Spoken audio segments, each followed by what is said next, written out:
నమస్కారం, నా పేరు సుధాకర్. మీరు చూస్తున్నారు స్టడీ పెన్. సో ఫ్రెండ్స్, మనకి ఇంటర్మీడియట్ రిజల్ట్స్ అయితే వచ్చేసాయి. ఏపీ ఇంటర్కి అయితే రిజల్ట్స్ ఆల్రెడీ వచ్చేసాయి. ఈరోజు ఆఫ్టర్నూనే రిలీజ్ చేశారు. అందరు చెక్ చేసుకొని ఉంటారు. బట్ కొంతమందికి అయితే చాలా డౌట్స్ అయితే ఉన్నాయి. బెటర్మెంట్కి సంబంధించి, సప్లిమెంటరీకి సంబంధించి, ఎగ్జామ్ ఫీజ్ కానీ ఇంకా చాలా డౌట్స్ అయితే ఉన్నాయి. సో దీనికి సంబంధించి ఈ వీడియోలో పూర్తిగా డీటెయిల్స్ అయితే మెన్షన్ చేస్తాను. ఒకసారి చెక్ చేయండి, ఎండ్ వరకు అయితే చూడడానికి ట్రై చేయండి. ఓకే, సో మీకు ఒక పాయింట్ ఆఫ్ వ్యూ వస్తుంది. ఎవరైతే బెటర్మెంట్ కానీ సప్లీ కానీ రాయాలనుకుంటున్నారో వాళ్ళకి సంబంధించి ఫుల్ డీటెయిల్స్ అయితే ఉంటాయి.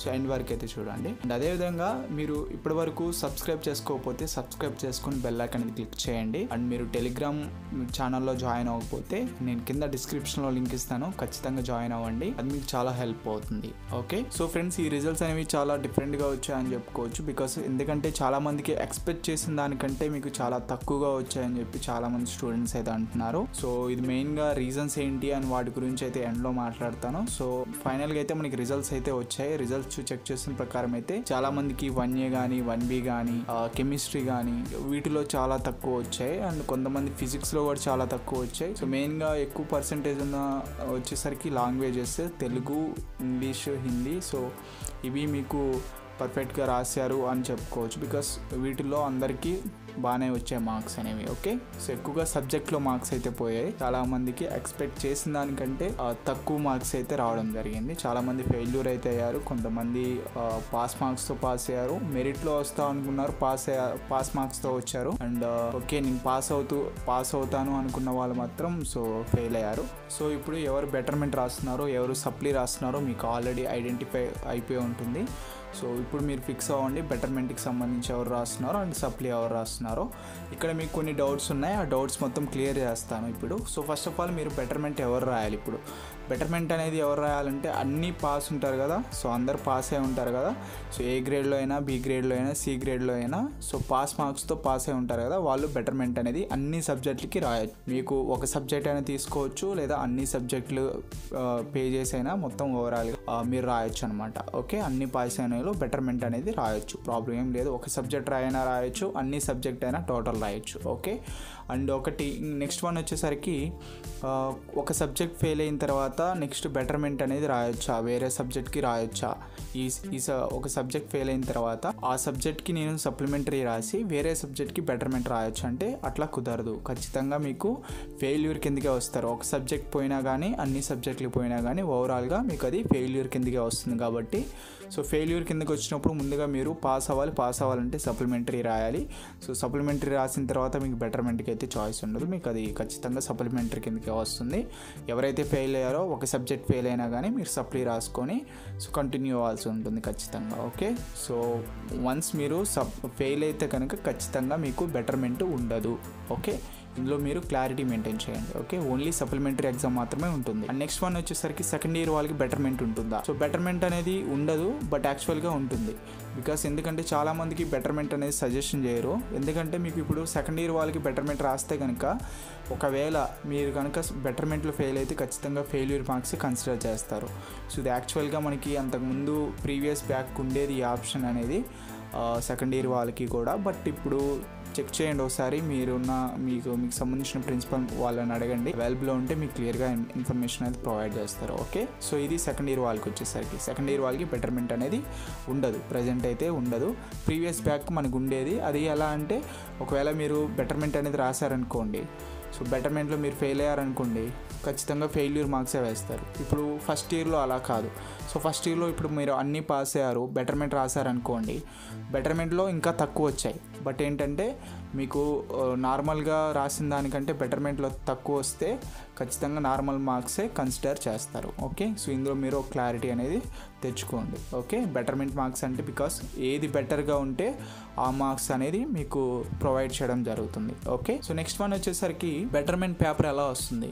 సో ఏ పేపర్ అయినా కానీ మనం ఎలా గెస్ట్ చేస్తాం? సో బెటర్మెంట్ పేపర్ అనే కాదు, ఇప్పుడు ఫర్ ఎగ్జాంపుల్ మీరు ఎగ్జామినేషన్ రాశారు, ఏ పేపర్ ఈజీగా ఉంది, ఫిజిక్స్ ఈజీగా ఉంది అన్నారు, కొంతమంది ఫిజిక్స్లో చాలా మార్క్స్ తక్కువ వచ్చాయి. కెమిస్ట్రీ బాగా రాసా అన్నారు, కెమిస్ట్రీ మార్క్స్ మీరు చెక్ చేసుకోండి, మీకు అర్థమవుతుంది కదా. సో మ్యాథ్స్ 1A బాగా రాసా అన్నారు, మ్యాథ్స్ 1A మార్క్స్ మీరు చెక్ చేసుకోండి. సో ఇట్లా ఏది రాసినా కానీ మీరు గెస్ట్ చేయలేరు, పేపర్ గెస్ట్ చేయలేరు. ఈజీగా వస్తుందా, డిఫికల్ట్గా వస్తుందా, ఇది depend upon your preparation. Okay, మీ ప్రిపరేషన్లోనే ఉంటుంది ఏదైనా కానీ. So easy paper hard paper అనేది అసలు మీరు కంపారిజనే చేయకండి. ఫస్ట్ ఆఫ్ ఆల్ మీరు అక్కడ కంపారిజన్ చేశారంటే ఖచ్చితంగా మీరు ఏం చేస్తున్నారు, సేఫ్ సైడ్కి వెళ్తున్నారు. అంటే చదవకుండా ఓకే ఈజీ పేపర్ వస్తుంది అని ఒక మిమ్మల్ని మీరే మోటివేట్ చేసుకొని మిమ్మల్ని మీరే చదవకుండా ఇట్లా వెళ్ళిపోవచ్చు, ఈజీగానే వస్తుంది అని చెప్పి మిమ్మల్ని మీరే మోటివేషన్ చేసుకున్నారు. ఈజీగా వచ్చినా హార్డ్గా వచ్చినా పేపర్ ఖచ్చితంగా రాయాలి, ఏ క్వశ్చన్ వచ్చినా రాయాలి అని మీకు ఉంటే కనుక ఖచ్చితంగా మీరు ప్రిపేర్ అవుతారు. సో దాన్ని బట్టి మీకు మార్క్స్ అనేవి ఖచ్చితంగా మంచి మార్క్స్ అనేది రావడానికి ఉంటుంది. ఓకే, ఇది మైండ్లో పెట్టుకోండి. సో ఏ పేపర్ అనేది మనం గెస్ చేయలేం. ఓకే, బెటర్మెంట్ పేపర్ అయినా కానీ హార్డ్గా రావచ్చు, లేదా ఈజీగా రావచ్చు, లేదా మీకు మీడియంగా అయినా రావచ్చు. ఇది డిపెండ్ అపాన్ ఓన్లీ మీ ప్రిపరేషన్. ఎంత ఈజీగా వచ్చినా మీరు ప్రిపేర్ అవ్వకపోతే మీకు ఇష్యూనే కదా, మీకేం రాదు కదా. సో అది మీరు మైండ్లో పెట్టుకోండి. ఓకే, నెక్స్ట్ వన్ వచ్చేసరికి మీకు ఫీజు ఎంత పడుతుంది, బెటర్మెంట్ ఫీజు ఎంత పడుతుంది, సప్లిమెంటరీ ఫీజు ఎంత పడుతుంది. ఓకే, సో అది మీరు కాలేజ్కి వెళ్ళి ఒకసారి కన్ఫర్మ్ చేసుకోండి. మనకి ఫీజు అనేది ఇంకా కన్ఫర్మేషన్ అయితే రాలేదు. సో అందువల్ల ఫీజెస్ ఏమైనా చేంజ్ చేయవచ్చు. మహా అయితే మ్యాక్సిమం మీకు 1000 బిల్లోనే ఉంటుంది.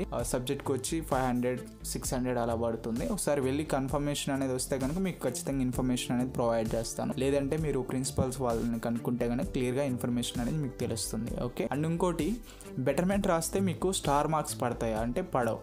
బెటర్మెంట్స్ ఇప్పుడు రాస్తే మీకు స్టార్ మార్క్స్ పడవు. సప్లిమెంటరీ రాస్తే పడతాయా అంటే ఖచ్చితంగా పడతాయి. సప్లిమెంటరీకి మీకు స్టార్ మార్క్ అనేది ప్రొవైడ్ చేయడం జరుగుతుంది సర్టిఫికేట్లో. ఓకే, సో గుర్తుంచుకోండి, బెటర్మెంట్కి స్టార్ మార్క్స్ ఏముండవు, సప్లిమెంటరీకి ఖచ్చితంగా స్టార్ మార్క్ అనేది రావడం జరుగుతుంది. ఓకే, సో ఇది కూడా క్లియరా.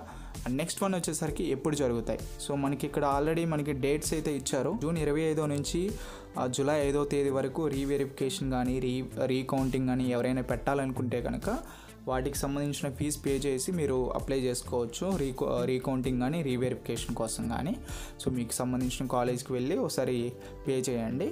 అండ్ లేదు నేను బెటర్మెంట్ కానీ సప్లిమెంటరీ కానీ రాయాలి ఎవరైతే ఉన్నారో సో వాళ్ళకి వచ్చేసరికి మీకు ఆగస్టు 3 నుంచి 12వ తేదీ వరకు మీకు ఉంటుంది అడ్వాన్స్ సప్లిమెంటరీ కానీ బెటర్మెంట్ కానీ రాసే అవకాశం. సో వాటికి సంబంధించిన ఫీజు అనేది పే చేయండి మీ కాలేజ్ దగ్గరికి వెళ్ళి. సో ఇంకా ఫర్దర్గా డీటెయిల్స్ కావాలంటే మీకు క్లియర్గా మీ ప్రిన్సిపల్ వాళ్ళని అడిగితే క్లియర్గా మెన్షన్ చేస్తారు. సో ఇవి డేట్స్ అయితే. ఓకే, సో ఎవరైతే బెటర్మెంట్ అండ్ సప్లిమెంటరీ రాయాలనుకుంటున్నారో వాళ్ళకి సంబంధించిన డేట్స్ అయితే ఇవి. ఓకే, ఒకసారి క్లియర్గా చెక్ చేసుకోండి మీరు ఎవరైతే బెటర్మెంట్ అండ్ సప్లిమెంటరీ ఎవరు కన్ఫామ్గా రాయాలనుకుంటున్నారో. అండ్ ఇంకోటి, ఇప్పుడు మీరు బెటర్మెంట్ అనేది ఒకవేళ అన్నీ పాస్ అయ్యారనుకోండి, రీకౌంటింగ్ అండ్ రీవెరిఫికేషన్ కన్నా బెటర్మెంట్ రాసుకోండి. బికాస్ మీకు రీకౌంటింగ్ రీవెరిఫికేషన్ మీరు పెట్టారనుకోండి, ఒకవేళ ఫర్ ఎగ్జాంపుల్ మీరు వచ్చిన మార్క్స్ కంటే ఇంకా తక్కువ వచ్చాయనుకోండి మార్క్స్, ఖచ్చితంగా అవే కన్ఫామ్ అవుతాయి. మళ్ళీ చెప్తున్నాను గుర్తుంచుకోండి, ఒకవేళ రీకౌంటింగ్ కానీ రీవెరిఫికేషన్ కానీ పెట్టారు అనుకుంటే మీరు అన్నీ పాస్ అయ్యారు, మళ్ళీ రీకౌంటింగ్ కానీ రీవెరిఫికేషన్ కానీ పెట్టిన తర్వాత మీరు ఒక సబ్జెక్ట్ ఫెయిల్ అయ్యారు అని వచ్చిందంటే కనుక ఖచ్చితంగా మీకు ఆ సబ్జెక్ట్ ఫెయిల్యూర్ కిందే వస్తుంది. నార్మల్ మార్క్స్ అయితే మళ్ళీ వేరు. ఓకే, గుర్తుంచుకోండి ఈ point, very very important. Okay, so అది మెయిన్ పాయింట్ అయితే. సో అండ్ అట్లా కాకుండా మీరు అన్నీ పాస్ అయ్యారు, నేను రీవెరిఫికేషన్ కన్నా రీకౌంటింగ్ కన్నా బెటర్మెంట్ రాసుకోండి. సో బెటర్మెంట్ అన్ని సబ్జెక్టులు రాసుకోండి, కొంచెం మనీ అయినా కానీ రాసుకుంటే మీకు ఏ ప్రాబ్లం ఉండదు. ఒకవేళ మీరు మళ్ళీ ఎగ్జామ్ రాస్తున్నట్టే ఓకే, ఖచ్చితంగా మళ్ళీ చదువుకొని రాస్తే కనుక మంచి మార్క్స్ వస్తాయి. సో ఈజీగా ఒకవేళ హైయెస్ట్ మార్క్స్ వస్తే అవే ప్రిఫర్ చేస్తారు. ఒకవేళ మీరు రీకౌంటింగ్ రీవెరిఫికేషన్లో మళ్ళీ తక్కువ వచ్చాయనుకోండి, ఓకే మళ్ళీ అవే కన్సిడర్ చేస్తారు. ఏవైతే రీకౌంటింగ్ రీవెరిఫికేషన్ చేశారో ఆ మార్క్సే మీకు ప్రొవైడ్ చేయడం జరుగుతుంది. Okay, and next one, recounting reverification చేసిన తర్వాత మీరు మళ్ళీ బెటర్మెంట్ సప్లిమెంటరీ అంటే బెటర్మెంట్ రాయొచ్చా సప్లిమెంటరీ రాయొచ్చా అంటే సో రాయొచ్చు, ప్రాబ్లం లేదు. ఎప్పుడు రాయొచ్చు అంటే వన్స్ మీకు రీకౌంటింగ్ రీవెరిఫికేషన్ వచ్చిన రిజల్ట్స్ వచ్చిన తర్వాతే మీరు రాయగలరు. సో గుర్తుంచుకోండి ఇది కూడా. ఓకే, సో అండ్ ఇవి మెయిన్గా మీకు సంబంధించిన డౌట్స్. క్లియర్గా మీకు అర్థమైంది అనుకుంటున్నాను, మీకు సంబంధించిన డౌట్స్ అన్నీ కూడా క్లియర్ అయిపోయాయి అనుకుంటున్నాను. సో మీకు ఇంకా ఏమైనా కామెంట్స్ ఉంటే కనుక ఖచ్చితంగా కింద కామెంట్ సెక్షన్ మెన్షన్ చేయండి. నేను ఇవన్నీ కూడా నేను టెలిగ్రామ్ ఛానల్లో మీకు ఇన్ఫర్మేషన్ ప్రొవైడ్ చేస్తాను. ప్రతి కామెంట్కి ఇక్కడ కావాలంటే నేను ఇక్కడ క్లియర్గా మెన్షన్ చేస్తాను. అండ్ అదేవిధంగా దానికి సంబంధించిన రిలేటెడ్ అన్నీ కూడా నేను టెలిగ్రామ్ ఛానల్లో ప్రొవైడ్ చేస్తాను. జాయిన్ అవ్వండి, చాలా హెల్ప్ అవుతుంది.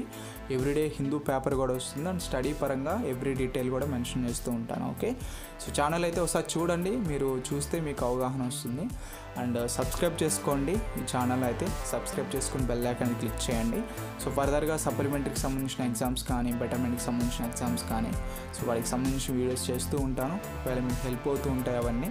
సో ఖచ్చితంగా మిస్ అవ్వకుండా ఉండాలంటే సబ్స్క్రైబ్ చేసుకుని బెల్ ఐకాన్ క్లిక్ చేయండి. సో ఇది ఫ్రెండ్స్ ఈ వీడియోలో అయితే. సో ఖచ్చితంగా ఇది మీకు హెల్ప్ అయింది అనుకుంటున్నాను. మీకు నచ్చినట్లయితే ఖచ్చితంగా లైక్ చేయండి. ఓకే.